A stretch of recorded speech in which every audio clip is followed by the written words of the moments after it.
গত কয়েক মাস ধরে চলছে এশিয়ার সবচেয়ে ধনী ব্যক্তি মুকেশ আম্বানির ছোট ছেলে অনন্ত আম্বানি ও রাধিকা মার্চেন্টের বিয়ের আয়োজন।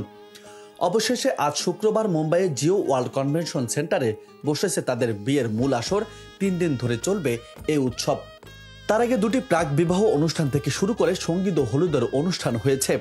প্রতিটি অনুষ্ঠানে আম্বানি পরিবারের সদস্যদের ছবি উঠে এসেছে আলোচনায়। বিশেষ করে তাদের সাজ ও পোশাক নিয়ে চলছে তুমুল চর্চা।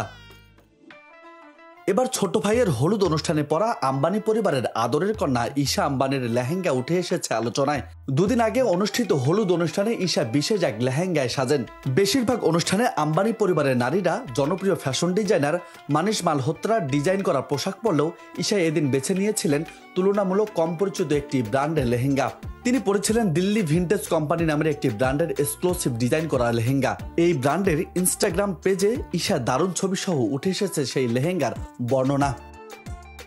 ব্র্যান্ডের সূত্র মতে ঈশার জন্য এমন একটি পোশাক তৈরি করার আইডিয়া ছিল যা ঐতিহ্যগত এবং সাংস্কৃতিকভাবে শক্তিশালী। একই সঙ্গে আবেদনের দিক থেকে তা হতে হবে খুব আধুনিক। লেহেঙ্গায় নিপুণ কারুকাজের মাধ্যমে উঠে এসেছে গাছের মোটিভ, যার নিচে বিশ্রাম নিচ্ছে ষাঁড়েরা, একপাশে মন্দির এবং চারিদিকে পাখি।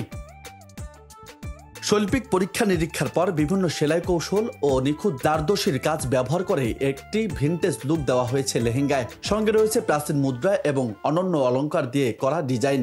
তবে এই লেহেঙ্গার সবচেয়ে বিশেষত্ব হলো এতে কর্মনের রাধিকারস্তের মা ফলেষু কদাচনা নামের একটি সংস্কৃত শ্লোক ব্যবহার করা হয়েছে, যার অর্থ আপনার কর্ম সম্পাদনের অধিকার আপনার আছে, কিন্তু ফল পাওয়ার অধিকারী আপনি নন। পোশাকটি তৈরি করতে একজন মানুষের মোট 4000 ঘন্টা সময় লেগেছে। বিনোদন ডেস্ক, বার্তা 24।